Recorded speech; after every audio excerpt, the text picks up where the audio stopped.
Olá, meu nome é Nathalie, este é o Field Drops e esse vídeo vai ser sobre Descartes, filosofia prática.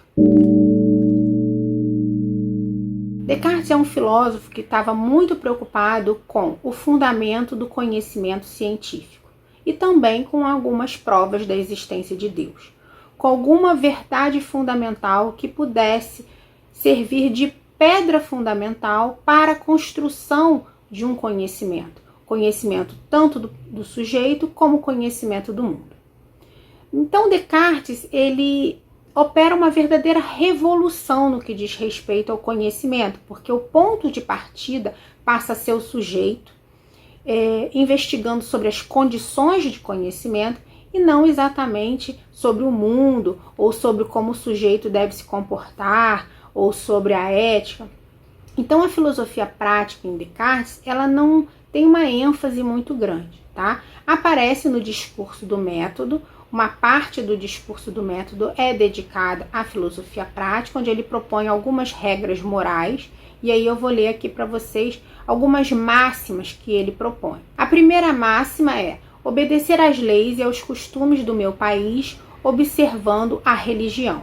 A religião que ele se refere é a religião cristã. A segunda máxima é perseverar o mais firme e resolutamente possível em minhas ações. Então, seguir e permanecer nessa cadeia de movimento, né? Não romper essa cadeia de movimento. A terceira máxima, esforçar-me por vencer muito mais a mim mesmo do que ao destino e para mudar muito mais os meus desejos do que a ordem do mundo.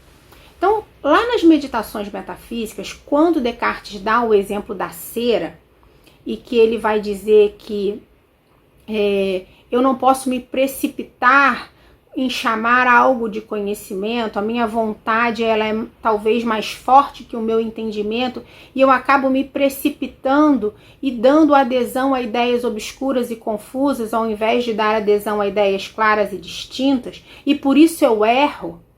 Então, o erro, na verdade, tem origem num julgamento equivocado. Do mesmo modo, para Descartes, o pecado também tem origem a um julgamento equivocado. Então, toda vez que eu julgo e dou adesão a ideias obscuras e confusas, do ponto de vista do conhecimento, eu erro. Do ponto de vista prático, da ética, da moral, da política, do direito, eu peco. Ou seja, eu cometo um ato nocivo, um ato vicioso, um ato maligno, eu cometo um pecado. Então a origem tanto do erro como do pecado é a mesma, é um erro de julgamento. A quarta máxima é dedicar toda a minha vida a cultivar minha razão e progredir o mais possível no conhecimento verdadeiro. E claro, se eu não quero julgar mal, se eu não quero dar adesão a ideias obscuras e confusas, o melhor que eu posso fazer é dedicar toda a minha vida a cultivar a minha razão e progredir o mais possível no conhecimento verdadeiro, ou seja, dedicar-me ao conhecimento. Assim eu resolveria dois problemas, eu evitaria o erro e evitaria o pecado. A questão que se coloca no caso de Descartes sobre a liberdade, sobre o livre-arbítrio, é que ele defende o mecanicismo. Quer dizer, quando ele vai, mais uma vez, no exemplo da cera, concluir que a única característica confiável que se tem a respeito do mundo, a única ideia clara e distinta que se tem a respeito do mundo é a resistência, e que derivado dessa resistência eu tenho o mecanicismo, que o mundo funciona de maneira mecânica, de maneira rigorosa, de maneira regular, segundo leis, e que não há exceção em relação a isso, porque uma vez o mundo colocado em movimento por Deus, ele vai permanecer em movimento segundo esta ordem, eu tenho um problema em relação ao livre-arbítrio. Porque nós somos res cogitas, ou seja, nós temos uma dimensão inextensa, mas nós temos uma dimensão extensa, que é o corpo, e que, portanto, é suscetível a esse movimento mecânico. Então, ou bem, eu estou presa nessa cadeia de movimentos que é inexorável e da qual eu não posso me livrar, porque eu tenho um corpo e aí eu vou funcionar junto com todos os outros seres, animados e inanimados, de maneira mecânica, ou bem eu tenho um espírito, uma res cogitans, uma alma, um intelecto, que é forte o suficiente para romper essa cadeia de movimentos e aí iniciar uma nova cadeia de movimentos, ou seja, de fato exercitar o meu livre-arbítrio. Então, Descartes tem dificuldade de explicar essa relação entre o mecanicismo e a liberdade.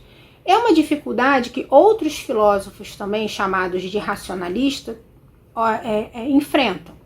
Então, Malebranche, Spinoza e Leibniz, que são outros 3 filósofos racionalistas, enfrentam essa mesma dificuldade, em graus diferentes, por razões diferentes, mas todos os 4 preveem uma ordem, um movimento muito regular, muito ordenado, segundo leis, e aí tem dificuldade de conciliar esse modelo de universo, esse modelo de ser, esse modelo de mundo, esse modelo de cosmos, essa ontologia, com uma filosofia prática que traga a possibilidade do exercício do livre-arbítrio, do exercício da liberdade. Então, nas meditações metafísicas, Descartes afirma que somos dotados de livre-arbítrio.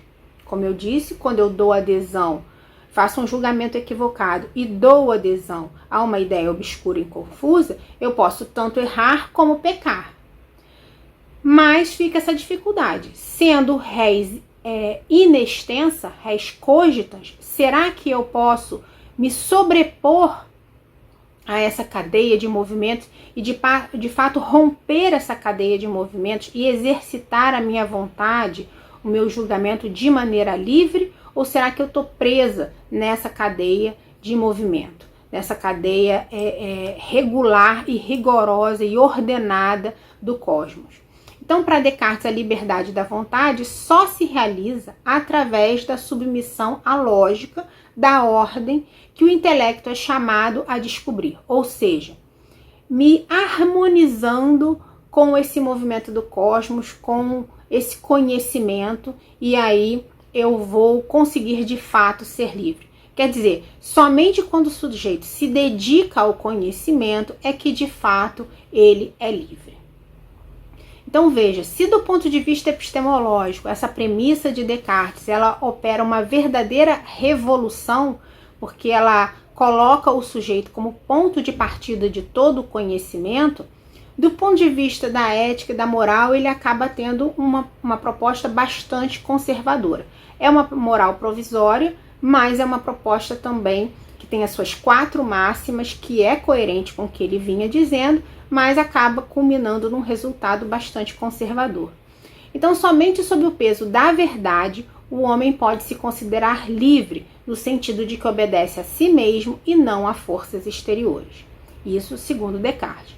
Segundo Descartes, o sujeito deve pensar a verdade, desejar o bem e predominar o amor nas suas ações.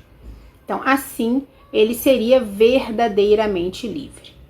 Então, essa é um pequeno resumo da filosofia prática de Descartes, que vocês vão encontrar no discurso do método. Se você gosta de filosofia, convido a se inscrever no canal e a ativar as notificações.